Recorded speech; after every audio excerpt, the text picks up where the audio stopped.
اس سے ایک تو سنی اور مائل ہوئے کہ بھئی بہت اچھا آدمی ہے کہ دیکھو ہمارے بزرگوں سے ملتا ہے. سردی کا موسم تھا، حضرت دھوپ میں بیٹھے تھے باہر صحن میں، تو جب وہ داخل ہوئے تو حضرت نے مریدوں سے فرمایا کہ یہ جو لوگ آ رہے ہیں ان کا دل سیاہ ہے. خیر وہ آئے، آ کر بیٹھ گئے. علیک سلیک کے بعد حضرت نے پوچھا کہ آپ کہاں سے تشریف لائے، کیا کام کرتے ہیں؟ تو نے کہا جی ہم ایران سے آئے ہیں اور ہمارا کام ایک ہی ہے، اہل بیت کی شان بیان کرنا. اہل بیت کی شان بیان کرنا. حضرت میاں میر رحمۃ اللہ نے فرمایا کہ بھائی اہل بیت کی شان بڑھے، سنی کا ایمان بڑھے، آپ ہمیں بھی ذرا اہل بیت کی شان سنائیں، ہم بھی چاہتے ہیں کہ سنیں. اس نے بیان کرنا شروع کر دیا اور بیان کرتے کرتے اس میں ایک بات یہ بھی کہی کہ جہاں سیدنا امام حسین رضی اللہ تعالیٰ عنہ کا مزار ہے، اللہ تعالیٰ کا اتنا احسان ہے کہ اس کے 40 میل چاروں طرف جو بھی دفن ہو جائے وہ بخشا جاتا ہے، کیسا بھی گناہ گار ہو. جب یہ سنا حضرت میاں میر رحمۃ اللہ علیہ نے تو فرمایا ماشاءاللہ ماشاءاللہ، اللہ تعالیٰ کی رحمتوں کے کنارے نہیں ہوتے، میلوں میں وہ رحمت بند نہیں ہوتی.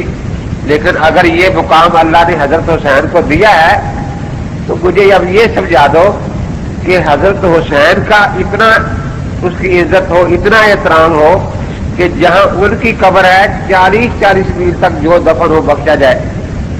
لیکن ان کے نانا کے ساتھ جو بزرگ دو لیٹے ہوئے ہیں ابو بکر اور عمر، تو چلو 40 میل تک نہ صحیح، وہ جو دو ساتھ لیٹے ہوئے وہ بخشے جائیں گے یا نہیں. اب وہ جو شیعہ ذاکر تھا بڑا پریشان ہوا کہ اگر میں کہتا ہوں کہ بخشے جائیں گے تو ہمارا مذہب ختم ہوتا ہے، اور اگر میں کہتا ہوں کہ نہیں بخشے جائیں گے تو حضرت حسین کو تو جو شان ملی ان کی برکت سے ملی ہے نا. تو پھر وہ کہیں گے کہ حضرت حسین کو ایسی شان کیوں ملی جو اللہ کے نبی پاک کو نہیں ملی. آخر وہ خاموشی سے اٹھا اور واپس چلا گیا اور جا کر کہا کہ میں آگے نہیں جاؤں گا، مجھے واپس ایران بھیج دیا جائے. بہت لوگوں نے کہا جی آپ کو بڑی دیر سے بلایا گیا ہے. سکھا کہ ایسے شخص سے بات ہوئی ہے جو صوفی مزاج ہے، نہ کبھی مناظرہ کیا، نہ سنا، نہ دیکھا. اس نے مجھے ایسا لاجواب کر دیا ہے تو اگر کسی مناظر سے واسطہ پڑا تو خدا نے کتنی پٹریاں کھلائے گا. وہ وہیں سے واپس چلا گیا. تو بہرحال قرآن پاک کے جتنے قاری ہیں جن سے قرات متواتر ہوئی وہ سارے کے سارے اہل سنت والجماعت.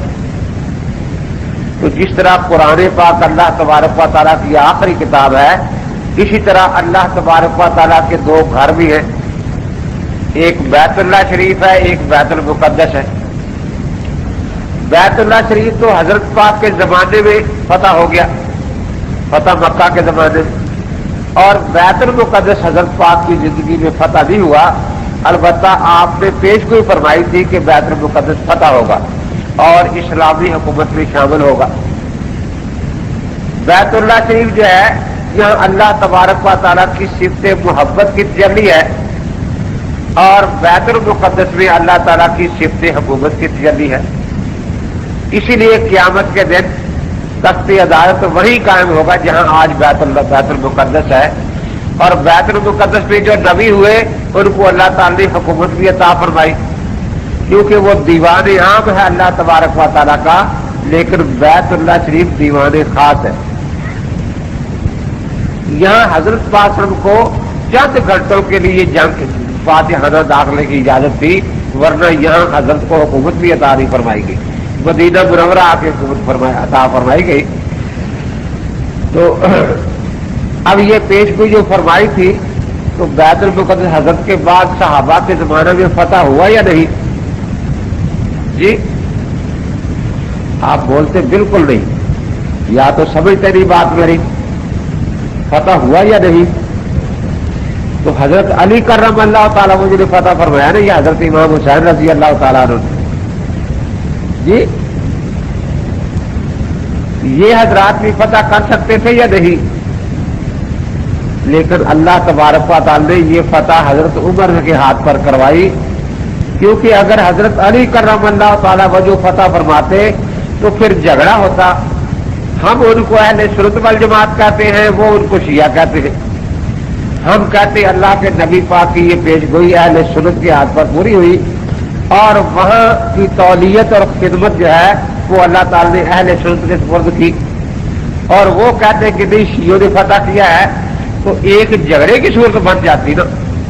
لیکن اللہ تبارک و تعالی اہل سنت والجماعت کی دلیل کو بالکل بے داغ رکھنا چاہتے ہیں، اس لیے یہ کام جو ہے یہ حضرت عمر رضی اللہ تعالی سے لیا، ان کی ہاتھوں پر بیت المقدس فتح ہوئی، اس لیے اللہ نے اپنا گھر جن کے حوالے کیا تو وہ سچی جماعت ہے یا جھوٹی جماعت ہے؟ اسی طرح بیت اللہ شریف کی تولیت کا شرف سنت والجماعت کو رہا، تو اللہ نے اپنی کتاب کی حفاظت یہ بھی اہل سنت والجماعت سے کرائی۔ اللہ تبارک و تعالی نے اپنے دونوں گھروں کی حفاظت بھی اہل سنت والجماعت سے کروائی۔ اور پھر حضرت پاک جو خدا کے آخری نبی تھے، آپ کا جب وصال ہوا تو آپ کس شہر میں آپ کا مزار پاک ہے؟ مدینہ منورہ میں، سیدہ فاطمہ رضی اللہ تعالیٰ عنہ کے حجرہ میں۔ جی سیدہ فاطمہ کے حجرہ میں نہیں ہے، وہاں بھی دفن حجرہ مزار بن سکتا تھا یا نہیں؟ سیدہ سے کتنی محبت تھی حضرت کو، جب کہیں سفر پر تشریف لے جاتے تو سب سے آخر میں سیدہ سے ملتے، اور جب تشریف لاتے تو سب سے پہلے سیدہ سے ملاقات فرماتے۔ لیکن مزار وہاں نہیں بنا، ان کے حجرے میں بنا، سیدہ عائشہ رضی اللہ تعالیٰ عنہ کے حجرہ میں۔ اگر وہاں بنتا تو شیعہ کہتے کہ اللہ کے نبی ہمارے گھر آرام فرما رہے۔ اب سیدہ عائشہ رضی اللہ تعالیٰ عنہ کے بارے میں ہم کہتے ہیں کہ آپ مان لیں کہ وہ شیعہ تھی، وہ کہتے نہیں وہ تو سنیوں کی ماں ہے۔ ہم بھی کہتے ہیں الحمدللہ سیدہ ہماری ماں ہے، ام المومنین ہے، تو حضرت کے گھر آرام، حضرت نے قیامت تک کے لیے آرام کے لیے اللہ نے ان کو جگہ سنیوں کا گھر عطا فرمایا، جس سے حالانکہ آپ نے قرآن پاک میں پڑھا ہے کہ منافق تو مسجد بھی بنا لے تو اللہ تعالیٰ وہاں قدم رکھنے کی اجازت نبی پاک کو نہیں دیتے کہ ان کی مسجد میں بھی نہ جائے۔ اگر سیدہ عائشہ رضی اللہ تعالیٰ عنہ معاذ اللہ منافقہ ہوتی تو کبھی بھی اللہ تبارک و تعالیٰ اپنے پاک پیغمبر کو قیامت تک یہاں آرام کے لیے موقع نہ دیتے۔ تو یقیناً جہاں اللہ کے نبی آرام فرما ہے وہ سنیوں کا گھر ہے۔ وہ کن کا گھر ہے؟ تو قیامت تک حضرت نے سنیوں کے گھر کو پسند فرمایا، تو پتہ چلا کہ اہل سنت والجماعت سچی جماعت ہے۔ اور پھر یہ بھی آپ نے سنا ہے کہ وہاں حضرت کا اکیلا حضرت پاک کا مزار نہیں ہے، تو اور بھی قبریں ہیں نا، ایک سیدنا حسن رضی اللہ تعالیٰ عنہ کی اور ایک سیدنا حسین رضی اللہ تعالیٰ عنہ کی، ایسا ہی ہے نا جی؟ کن کی ہے؟ حضرت ابو بکر صدیق رضی اللہ تعالیٰ عنہ اور حضرت عمر فاروق رضی اللہ تعالیٰ عنہ کی۔ یہ جو جنت کے نوجوانوں کے سردار ہیں، شہزادے ہیں حضرات حسنین کریمین، ان کی قبر بھی وہاں بن سکتی تھی یا نہیں بن سکتی تھی؟ بن سکتی تھی، لیکن اگر ان کی قبر وہاں بن جاتی تو شیعہ کہتے کہ نبی پاک کے پہرے دار شیعہ ہے، اور سنی کہتے کہ نبی پاک کے پہرے دار سنی ہے۔ لیکن وہاں اللہ تبارک و تعالی نے موقع کن کو دیا؟ ابو بکر صدیق رضی اللہ تعالیٰ عنہ کو اور حضرت عمر رضی اللہ تعالیٰ عنہ کو۔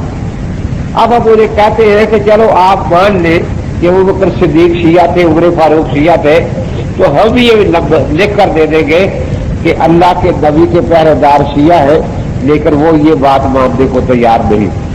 وہ کہتے ہیں ابو بکر صدیق بھی اہل سنت والجماعت ہے اور عمر فاروق بھی اہل سنت والجماعت ہے۔ تو معلوم ہوا کہ اللہ کے نبی پاک سنیوں کے گھر آرام فرما ہے اور سنی ہی آپ کے پہرا دار ہے۔ تو اللہ نے اپنی کتاب بھی سنیوں کے سپرد کی، ان سے حفاظت کروائی،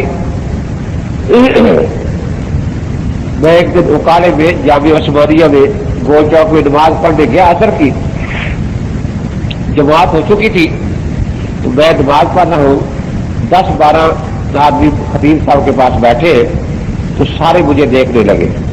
میں نے نماز پڑھی، ایک آدمی آیا کہ آپ کو خطیب صاحب بلا رہے ہیں۔ میں گیا، دیکھا کہ یہ 12 کلرک ہے ایک دفتر کے، اور یہ انہوں نے ایک تحریر لکھ کر دے دی ہوئی ہے، لکھا ہوا ہے کہ شیعوں میں کوئی حافظ قرآن نہیں ہوتا۔ انہوں نے کہا کہ ہم دکھائیں گے۔ انہوں نے لکھ دیا کہ اگر آپ حافظ قرآن ہمیں لا دیں شیعہ تو ہم شیعہ ہو جائیں گے۔ انہوں نے لکھا اگر ہم نہ لا سکے ہم سنی ہو جائیں گے۔ میں نے کہا یہ تو کچھ شرعی مسئلہ تو نہیں ہے، مناظرہ میں نے کہا رکھ رہا ہوں تو کسی مناظر سے پہلے پوچھ لیجیے کس مسئلے پر رکھ دیں۔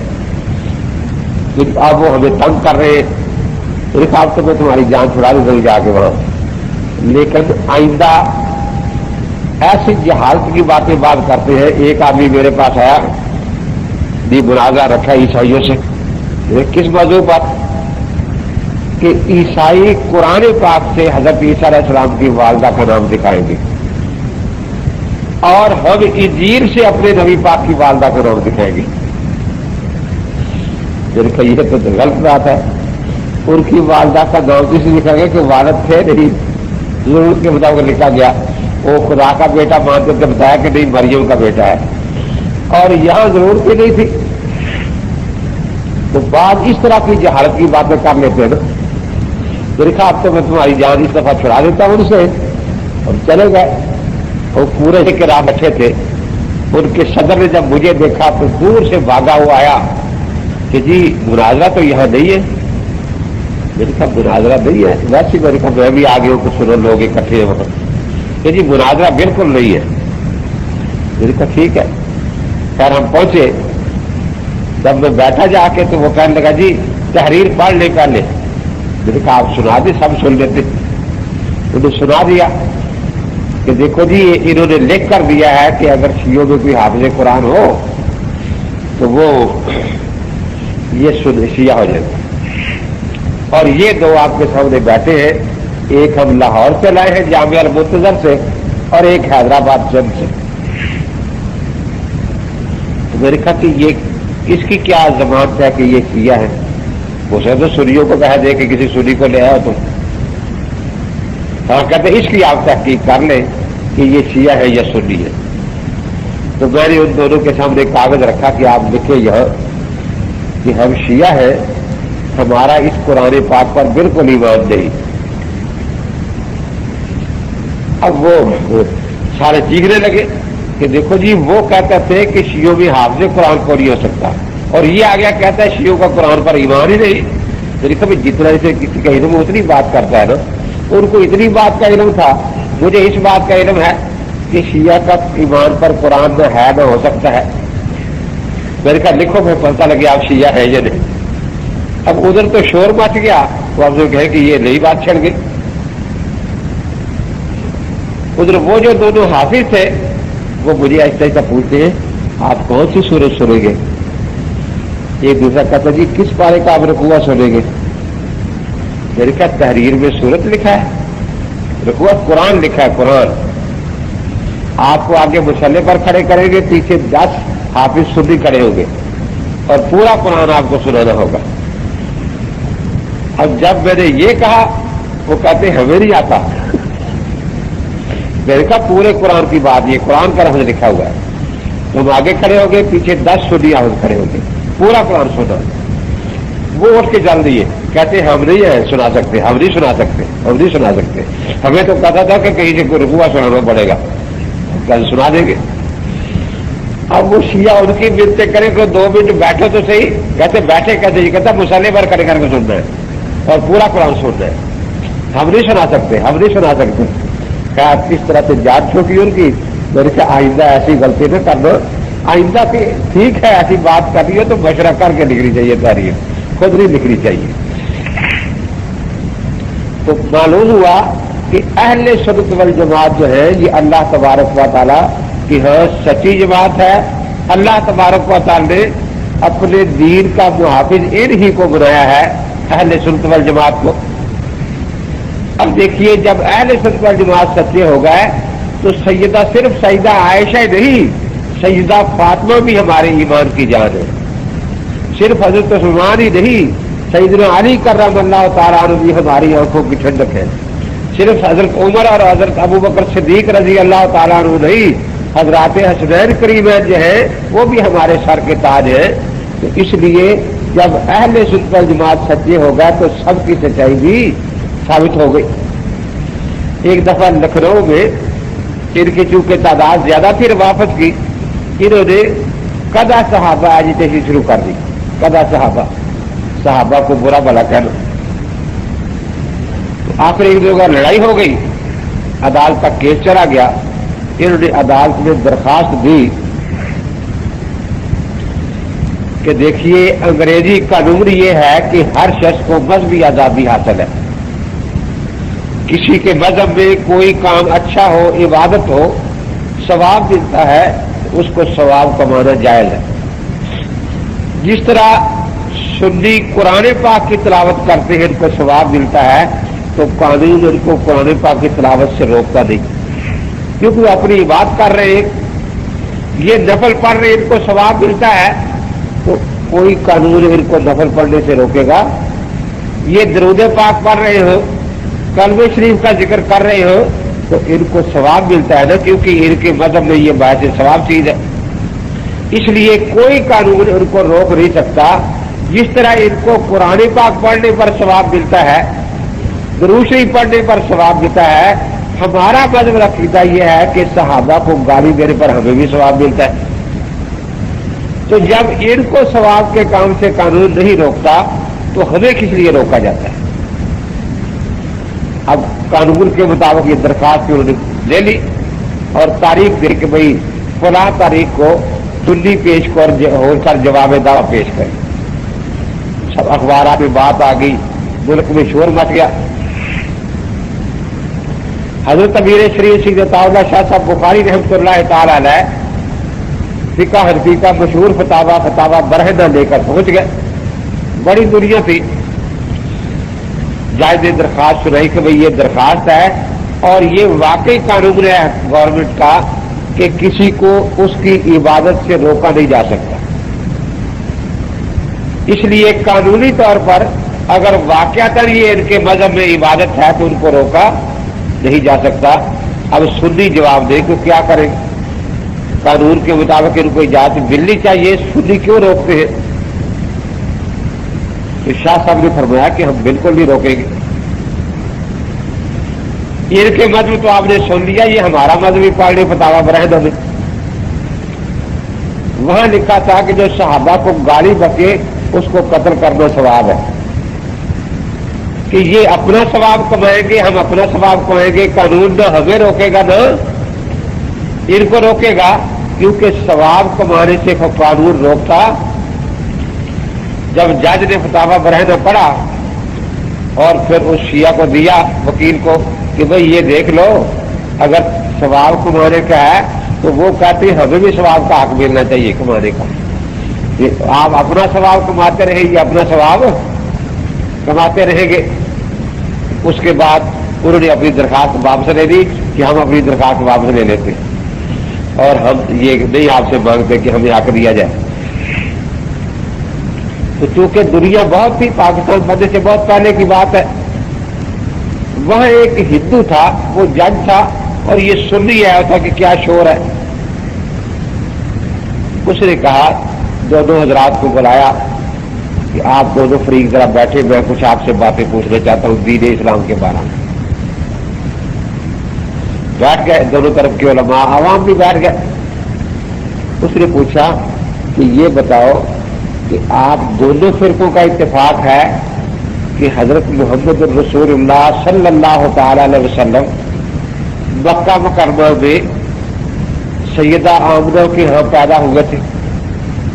یعنی کہ بالکل اتفاق، اس میں اختلاف تو نہیں ہے کہ بالکل نہیں۔ تو پہلی بات یہ ہوئی۔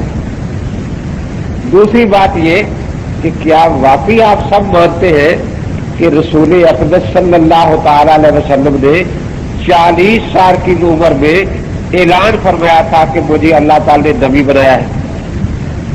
آپ نے دعوت نبوت فرمایا تھا. اس کو دونوں فریق مانتے ہیں کہ دونوں مانتے ہیں. کوئی اختلاف اور جھگڑا تو نہیں کہ نہیں ہے. فرمایا پھر آپ نے نبوت کے دعوے کے بعد اپنی نبوت کے کوئی دلائل بھی پیش کیے تھے, کوئی معجزات دکھائے تھے جس سے ثابت ہو کہ واقعات آپ اللہ کے سچے نبی ہیں. کہ بالکل دکھائے تھے. کہ دونوں فریق مانتے ہیں کہ حضرت پاک ذات ہے. انہوں نے کہا کہ ہم مانتے ہیں کہ حضرت پاک صاحب ایک وہ ذات ہے.